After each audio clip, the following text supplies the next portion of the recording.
July 12, 2005, Christie's Auction House, London. A Yuan dynasty blue and white porcelain vessel, slightly flawed, was the center of fierce bidding. Voices rose and fell in rapid succession, each offer higher than the last. The price soon surpassed 100 million yen, equivalent at the time to nearly a ton of gold. Yet the bidders' enthusiasm remained undiminished, and the air in the hall felt almost suspended in tension. 1256, northern Persia, along the banks of the Amu Darya. Flags snapped in the wind, horses neighed, and smoke and fire obscured the sun. Hulagu Khan, grandson of Genghis Khan, led the Mongol Empire's third western campaign across the river. With the support of the Golden Horde, he gazed forward with unwavering confidence. Before him lay the vast and fertile lands of West Asia. At 39, his sword pointed to the collapse of an old world. Fast forward to the 1270s, Quanzhou Port, the far eastern reaches of the Yuan dynasty. Under a gentle sun and a clear sky, a Persian trading vessel slowly weighed anchor. Its hold brimmed with treasures never before seen. The very first shipments of finely crafted, intricately patterned Jingdezhen blue and white porcelain exported to Persia via the maritime Silk Road. One might ask, on one hand, the sweeping triumphs of historical conquest. On the other, a single Yuan dynasty porcelain vessel, exquisite and worth tens of millions. What connection binds these two worlds? The answer lies in a nation born from that Western campaign, the Ilkhanate, and in a remarkable story of Mongol-era trade and peace that spanned the Eurasian continent. 1929, Liulichang, Beijing. A pair of blue and white cloud and dragon elephant handle vases appeared, their necks inscribed with the 11th year of Jijing, 1351. Donated by a local devotee, Zhang Wenjing, to a Taoist temple, these were important dated pieces, yet they drew little attention. Wu Bengxi, an antique dealer from Fujian, brought them to the market only to face rejection and ridicule. Why? Two reasons. First, scholars and collectors alike believed blue and white porcelain began in the Ming dynasty. Many assumed that mature Yuan pieces simply could not exist. Confronted with such well-crafted vases, experts misattributed them to the Yongle or Xuande reigns of the early Ming. Second, Ming records glorified Jingdezhen's achievements, but scarcely mention Yuan pieces, leaving few chronological references. As a result, many Yuan blue and white wares were long misclassified as early Ming. The vases, clearly dated to Zhejiang 11, were dismissed as forgeries, deemed worthless. Disappointed, Wu Bengxi sold them overseas. It was at this moment that Sir David-Weill, British diplomat and renowned collector, entered the story. Recognizing their value, he acquired the pair and reunited them. He then invited Hobson, a leading ceramics expert at the British Museum, to study them. In 1929, Hobson published a paper establishing these vases as the benchmark for mid-14th century blue and white porcelain, coining the term Zhejiang type. These David-Weill vases became foundational in Yuan blue and white research, the only dated Yuan pieces known with certainty. Soon, this discovery reached across the oceans. In 1952, American scholar Robert Pope published a monograph documenting large collections of blue and white porcelain in Topkapi Palace, Istanbul, and the Ardabil Shrine in Iran.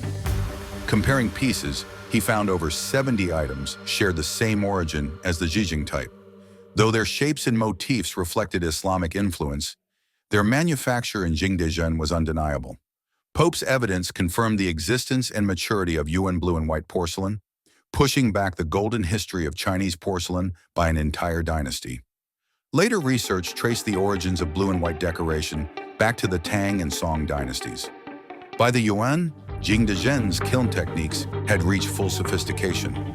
What had once been dismissed as forgeries had ultimately rewritten the history of world ceramics.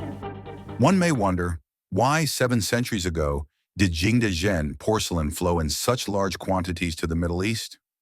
The story begins with a pivotal figure, Tolui. 1227, the death of Genghis Khan. Following Mongol tradition, the youngest son, Tolui, assumed regency over the empire for 2 years. He inherited the bulk of his father's army, a force of 110,000 elite warriors, making him one of the most powerful princes of his time.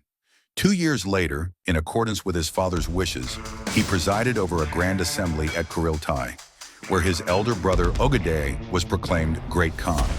Tolui continued to campaign across north and south, achieving decisive victories, most notably at Sanfengshan, where he nearly annihilated the Jin forces. Yet in 1232, while returning from a triumph, Tolui suddenly fell ill and died, barely in his 40s. The official Yuan dynasty chronicles merely note Tolui passed away, offering no explanation. Persian historians, however, tell a different story. Ogadei was gravely ill, and shamans claimed the mountain spirits of the Jin realm were to blame. To save his brother, Tolui allegedly drank the so-called healing water, taking on his brother's suffering, and soon after perished himself. Thus, Tolui's story became a legend of loyalty and self-sacrifice. Though Tolui died, his family line did not falter. Stripped of the Khanate, they retained control of the empire's core military power. This imbalance between title and influence would set the stage for the rise of the Tolui lineage in the decades to come. It was precisely this control over resources and strategic corridors that laid the foundation for a Eurasian trade network spanning continents. Among the 4 major Khanates of the Mongol world, the Ilkhanate maintained the closest relationship with the Yuan dynasty, a bond whose roots stretch back to the youth of Hulagu and Kublai Khan. 1217, the birth of Hulagu Khan on the Mongolian steppe. His name in Mongolian means warrior. He was the 3rd son of Sorgagtani Beki. At 9, he hunted alongside his elder brother Kublai. Hulagu felled a mountain goat, while Kublai bagged a rabbit. As they returned along the banks of the Orkhon River, they encountered their grandfather, Genghis Khan. The great Khan was delighted and, in accordance with tradition, performed the finger anointing ceremony. A blessing for young hunters who had succeeded for the first time, oil was applied to their thumbs, a ritual symbolizing the first step toward adulthood and warriorhood. In that moment, 2 young boys were set on a path that would shape the destiny of empires. To achieve outward success, one must first cultivate within. In the year 1004, during the reign of Emperor Zhenzong of the Northern Song dynasty, the town of Changnan was renamed Jingdezhen after the emperor's reign title. It would become China's legendary porcelain capital. In the same year, the Chan Buddhist monk Dao Yuan completed the Jingde record of the transmission of the lamp, a chronicle tracing the lineage of the Dharma like a passing flame, which was submitted to the court and incorporated into the Tripitaka. Could this be mere coincidence, that the names Jingdezhen and the Jingde lamp record emerged in the same year? Scholars typically attribute Jingdezhen's rise to material and political factors. Abundant kaolin and porcelain stone, excellent water transport linking the Changjiang and Poyang Lake, imperial support, and the relocation of skilled northern kiln workers during times of unrest. Over time, Jingdezhen surpassed older centers such as Yue, Ding, and Yaozhou kilns. Yet there is another, often overlooked factor, the spirit of the artisans. Much like Zen Buddhism later shaped the Japanese tea ceremony and the ethos of Japanese craftsmanship, Chan philosophy deeply influenced the culture of Jingdezhen, the way of porcelain.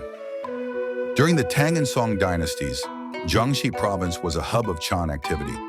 Masters such as Mazu Daoyi, Beijing Huaihai, and Linji Yixuan propagated principles like focus on the present moment, diligence without rest, and daily work as practice. These ideals permeated local culture, shaping the labor ethics and mindset of artisans. Day after day, potters threw, glazed, and fired, each movement a meditative act. Some even recited Zen verses while working. From this devotion emerged porcelain of extraordinary refinement, created in a state of mindful absorption, capable of touching the hearts of all who beheld it. Take, for instance, the Yuan blue-and-white porcelain pieces seen by Pope in Middle Eastern museums. They were crafted in Jingdezhen using underglazed cobalt, Somali blue, imported from Persia, shaped and decorated to suit Islamic tastes, then transported via the Silk Road. These objects were not only vital trade commodities but also tangible evidence of cultural exchange between the Yuan dynasty and the Islamic world. The Ilkhanate played a central role as the bridge in this grand Eurasian network. So the question arises, 7 centuries ago, how could merchants safely transport Persian cobalt, Somali blue, to China, and then ship porcelain all the way to Persia? To understand, we must delve deeper into the stunning history of the Mongol Empire. After Tolui's death, his widow Sorghaghtani Beki used her wisdom and political skill to guide her 4 sons step by step to the heights of power. A believer in Nestorian Christianity, she influenced her son Hulagu to favor Christianity, explaining his ruthless campaigns against Muslim forces in Baghdad. Another son, Kublai, while primarily devoted to Tibetan Buddhism, maintained a policy of tolerance toward Christians, recognizing Nestorian missions and granting them privileges and tax exemptions. Genghis Khan and his descendants believed that the Mongols were destined by eternal heaven to conquer the world, a divine mandate that became the spiritual backbone of imperial expansion.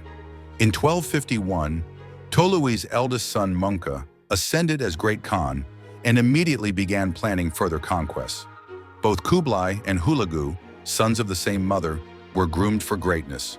Kublai tasked with campaigns against the southern Song, Hulagu destined to lead the western armies. To the lands of western Iran, Syria, Egypt, Rum, and Armenia, the proposal went, and the Mongol princes unanimously approved. Persian historian Rashid al-Din records that Mongol recognized in Hulagu the signs of a born conqueror. Already experienced from campaigns with Batu into Hungary, Hulagu possessed the temperament, skill, and ambition to subdue the remaining Mongol Khanate in West Asia. To seek outward conquest, one must first cultivate inner strength. The Western expedition was one of the largest in Mongol history. Before departure, troops gathered on the Mongolian plateau for grand ceremonies, invoking Tengri, distributing forces, and seeking divine favor. Mongol tradition required that before any major campaign, offerings of white horses and sheep, often mare's milk, sprinkled toward the heavens and the earth, honoring Tengri and local spirits. Shamanic drums and dances to summon Tengri, leaders leading troops to kneel facing east at sunrise in reverence, sprinkling wine on the ground, praying for victory and favorable winds.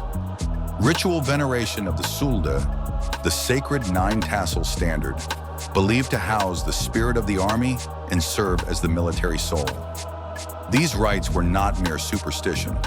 They imbued soldiers with confidence, legitimacy, and a sense of invincibility, fueling their sweeping conquests across Eurasia. Thus began the Third Mongol Western Campaign, 1256. Hulagu's forces destroyed the Nizari Ismaili state. 1258, Baghdad fell, the Caliph captured, marking the end of the Abbasid dynasty. 1259, Damascus and Aleppo were taken.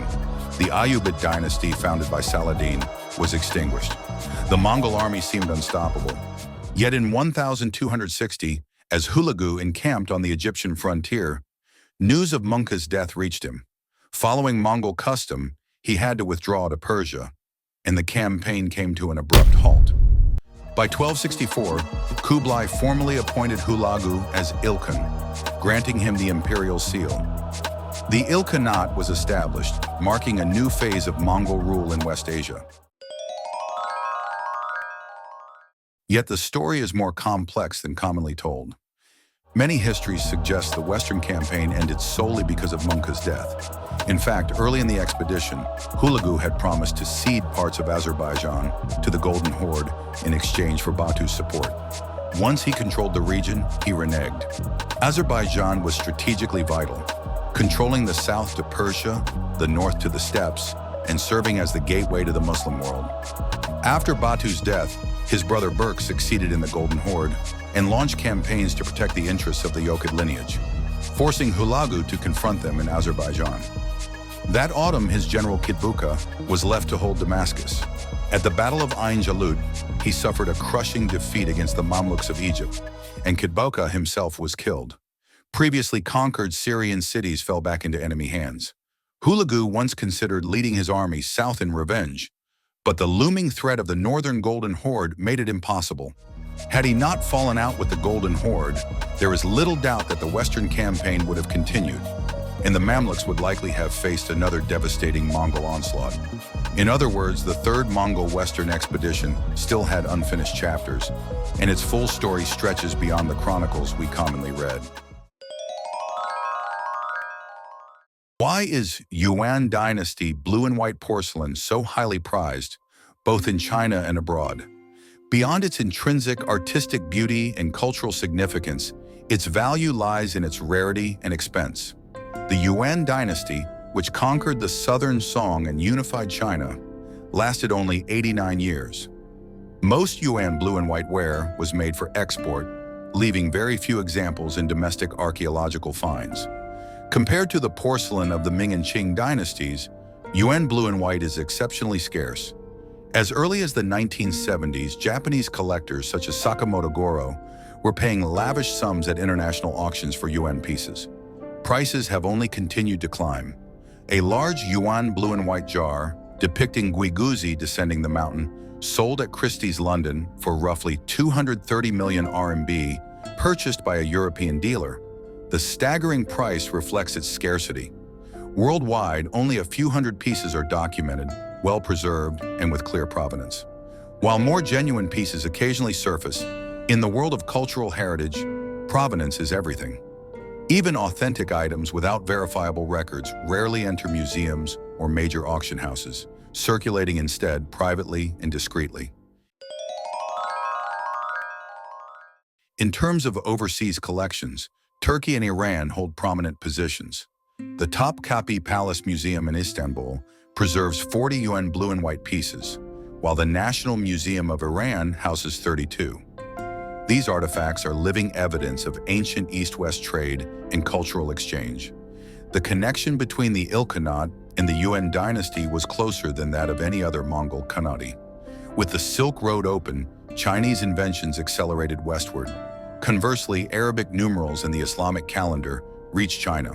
Hulagu, ruling Persia and parts of Anatolia, stands among the most influential monarchs in world history.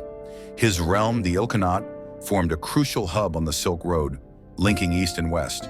At the trading ports of Quanzhou and Guangzhou, merchants of all nationalities, Chinese, Persian, Arab, and even official delegations from the Ilkhanate, coordinated large-scale procurement and shipment. Porcelain first left Quanzhou by sea along the maritime Silk Road, passing through Southeast Asia and the Indian Ocean to the Persian Gulf, then transferred overland to the Iranian interior. The travels of Ibn Battuta confirm that Quanzhou porcelain flowed relentlessly to India, Yemen, Persia, and North Africa. These wares eventually entered Ilkhanid royal and noble households, and later were offered to sacred sites such as the Shrine of Ardabil, ensuring their preservation across generations. Some have claimed that the Chinese originally disliked blue porcelain, only gradually embracing it under Persian influence. There is truth in this. Prior to the Yuan dynasty, blue rarely appeared as a primary color in Chinese ceramics.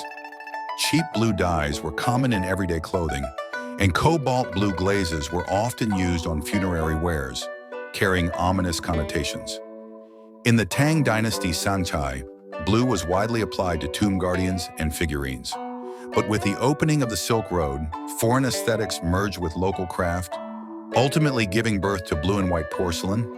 It is, in essence, a masterpiece of East-West synthesis, a testament that true art and civilization arise from exchange and collaboration. Though Hulagu favored Christianity and Buddhism, his grandson Ghazan Khan, in 1295, converted to Islam and implemented reforms, perhaps explaining why so much Yuan blue and white with Islamic motifs survives in Iran today. Meanwhile, Hulagu's brother, Kublai, would go on to unify China and establish the Yuan dynasty. But few recall that after Mongol's death, Kublai faced a fierce succession struggle with his younger brother Arik Boka. His eventual victory transformed the Mongol Empire across Eurasia. A dual-structure empire gradually took shape, The four Khanates nominally recognized the Yuan emperor as Great Khan, yet retained autonomy in domestic affairs. In China, the emperor was sovereign. In the broader Mongol world, he remained Great Khan. Kublai's vision extended beyond the steppes. He conquered the southern Song, established Beijing as the capital, and created a dynasty blending nomadic and agrarian civilizations. Meanwhile, Hulagu built the Ilkhanate in West Asia, which remained the Yuan dynasty's closest ally among the four Khanates. Historical records tell us that around 1299, Ghazan Khan, the grandson of Hulagu, dispatched Hudur Timur and his delegation to the Yuan court, requesting Chinese craftsmanship, especially porcelain. At that time, the great Khan Temur, grandson of Kublai, received the envoys with warmth and ceremony. This episode stands as a vivid testament to the artistic and cultural exchanges between Yuan China and Persia. More importantly, Ghazan's vizier, the historian Rashid al-Din, meticulously recorded these missions in his chronicles, documenting repeated delegations to the Yuan court. The accounts not only reflect the continuity of Mongol fraternal bonds, but also reveal the extraordinary interweaving of Eastern and Western civilizations under the framework of the Mongol Empire. Historians refer to this era as the Pax Mongolica. During the 13th and 14th centuries, the Mongol Empire unified much of Eurasia, bringing unprecedented security and order to the Silk Road. Merchants and travelers could journey east and west with remarkable freedom. Figures such as Marco Polo and Ibn Battuta were witnesses to this remarkable highway of trade and culture. Today, Yuan blue and white porcelains preserved in the Shrine of Ardabil in Iran and the Topkapi Palace Museum in Turkey reveal a striking feature: traces of custom orders, the earliest form of what we might now call ODM, original design manufacturing. Historical records suggest that Persian merchants would bring gold and silverware, glass, copper vessels, or even humble local ceramics along the southern Silk Road to Jingdezhen. Face to face, they would present these items to the porcelain artisans, saying, "Recreate these forms and patterns for our blue and white ware." Without blueprints or cameras, hands-on reference was the only method. This early form of customization is evident in several ways. Large forms, plates, bowls, jars, suited to Islamic dining customs of communal, seated meals, which were uncommon in traditional Chinese tableware. Distinct decoration, geometric motifs, Arabic script, exotic compositions reflecting Islamic aesthetic preferences. Color scheme. The rich, vivid cobalt blue of Jingdezhen perfectly matched Islamic taste for blue and white combinations. Before the advent of blue and white, Jingdezhen was already famous for its pure white porcelain, crystalline and durable, unmatched anywhere in the world. Yet in Islamic culture, bare white surfaces were undesirable, believed to leave openings for evil spirits. Blue and white porcelain elegantly bridged this aesthetic gap, creating a harmonious fusion of East and West. 700 years ago, this transcontinental porcelain industry chain had already formed, a marvel of early globalization. In January 1265, Hulagu held several days of feasting and hunting before suddenly falling ill. On 8th February, he passed away along the Cherid River. The history of the kings of Egypt records his death from epilepsy at age 48. Like Genghis Khan, the location of his tomb remains a mystery. The most widely accepted theory places it on Shah Court Island in Lake Urmia, northwest of Iran. Mongol emperors practiced secret burials. Tombs were left unmarked, with no mausoleum, grave marker, or mound. Legends say the ground was trampled flat by horses after burial. This secrecy contrasts sharply with the elaborate memorials of imperial China. When Hulagu once gazed over the Amu Darya, he likely never imagined that his campaigns would ultimately foster peaceful exchanges and trade across Eurasia, accelerating technological and civilizational progress. From his conquests emerged a porcelain of unmatched beauty, gently luminous as jade, crafted in Jingdezhen and shipped en masse to the Islamic world. History's paradox lies here. The bloodiest of conquests sometimes paves the way for the richest cultural exchange. Conquest and gift-giving, it seems, are twin siblings that often walk hand in hand. Buddhism teaches that all things arise from causes and conditions, that all is emptiness and interdependence. Modern physics echoes this. Reality is built on quantum information, arising from quantum fluctuations, dependent on the observer. In other words, attachment is futile. Yet what we see today is both awe-inspiring and tangible. The grand expeditions of history and the exquisitely crafted porcelain, now worth millions, the ultimate expression of humanity's relentless drive to reach outward. The costs were immense, yet the rewards endure. As the Zen teaching reminds us, to seek outward, one must first cultivate inward. Focus on the present, nurture the heart, and in doing so, all is as it should be. After sharing so many stories of history and reflections of philosophy, it feels only fitting to end with poetry, where emotions speak directly, without explanation. Inspired by this journey, we close today's video with a poem. First, we will recite the original version in Chinese, followed by its English rendition. 贴七夕正经气瞻，长南谣或波斯川。古国故事深意在，古今公望明月天。Iron riders march west, banners wide, from Chang'an's kilns to Persian tide. Stories of home hold meaning unseen, past and present share the same moon's sheen.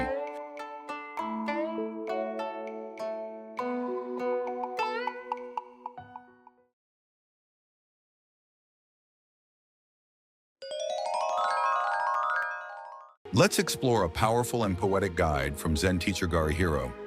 A chant of practice, a mantra of presence. Thoughts rise, thoughts fall. Cling to nothing at all. Flow with the moment, release it all. Let wisdom be sharp as a blade, and the heart still as a mountain. All phenomena arise from mind. Within, all is already complete. These words may be few, but they hold deep wisdom for those on the path. Let's walk through it, line by line. Thoughts rise, thoughts fall. Thoughts come and go like waves. This is the natural rhythm of the mind. No need to fight, suppress, or chase them. Just notice. Just be aware. Cling to nothing at all. Don't get caught up in the form of a thought, a mood, or an emotion. Let everything pass through, without grasping, without resistance. This echoes a core Zen teaching. Let the mind arise without attachment. Flow with the moment. Respond to what is as it is, with openness, not control. This is strength through softness, meeting the now, not pushing it away. Release it all. Let go of gain and loss, praise and blame, right and wrong, not by rejecting life, but by releasing the clinging. True freedom begins the moment you stop holding on. Let wisdom be sharp as a blade. Your insight must be precise, able to cut through illusion and see the root of things. This sharpness isn't aggression, it's clarity directed inward. And the heart still as a mountain. Let your mind be steady, unshaken by chaos, grounded like a mountain in the storm. This is balance, wisdom in motion, anchored in stillness. All phenomena arise from mind. The outer world is a mirror of the inner world. Everything you experience reflects your own consciousness. Change your mind, and your world changes too. Within, all is already complete. Yet not merely whole, but boundless. Your true nature is vast beyond measure, not confined by space, not limited by time, not narrowed by judgment or fear. There is nothing lacking. You don't need to reach outward, only to return inward and remember the infinite depth already present. So here is the path, distilled into 8 lines, a journey through awareness, release, clarity, stillness, and finally return to your original vastness. Repeat it, reflect on it. Let it echo quietly within you, as a guide, a mirror, and an open gate. Now let me recite this poetic guide in its original Chinese, because the sound and rhythm in Chinese carry a unique power. 年期年落，无所住想，顺其当下，一切解放。直入道风，心如山冈，魔法微心，具足无量。